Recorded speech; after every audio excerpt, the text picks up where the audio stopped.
Deep in the Alban Hills, far from the bustling streets of Rome, the air is cool and still. The leaves of the ancient oak trees rustle softly in the gentle evening breeze. Here, hidden beneath layers of moss and limestone, lies the source, a natural spring. The water is pure, cold, and perfectly still. A Roman surveyor, known as the Aqueducts, stands quietly by the water. He does not rush.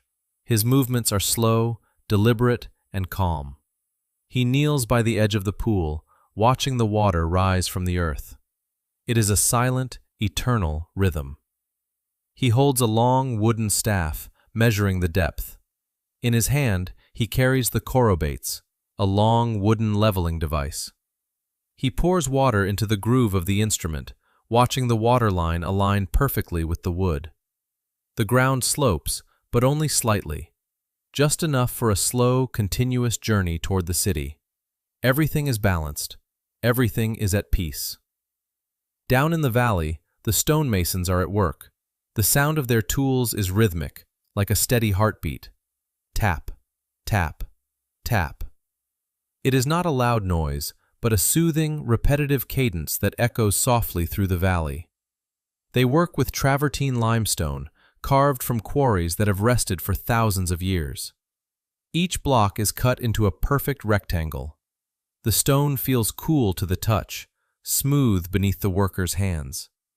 They slide the heavy stones into place, one by one. There is no haste, no urgency. The foundations are laid deep into the earth, anchoring the structure to the ancient soil. The mortar, a rich blend of volcanic ash and lime, is mixed slowly.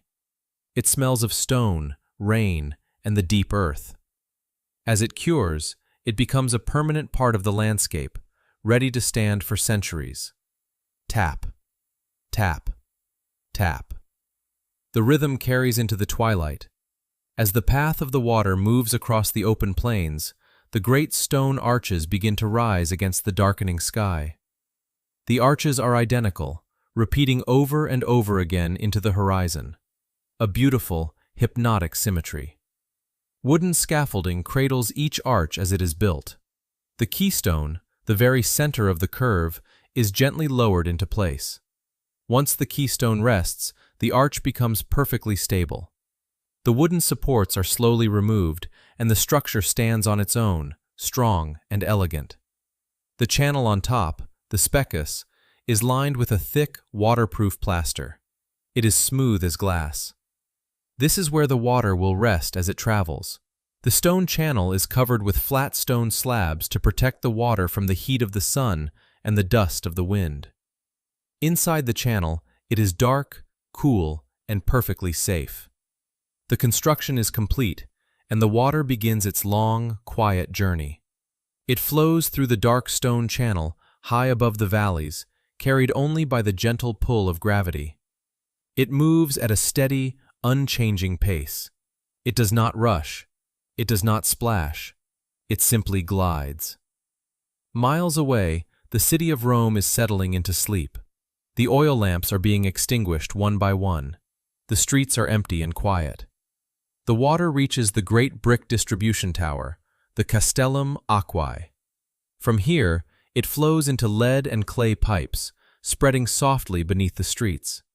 It enters the public fountains, spilling over the smooth marble basins with a soft, continuous murmur. Shh, shh. The sound of the water filling the quiet city is a lullaby. It flows tonight, it will flow tomorrow, and it will flow forever. The arches stand still under the stars. The water moves in the dark. Sleep comes softly to the city, and sleep comes softly to you.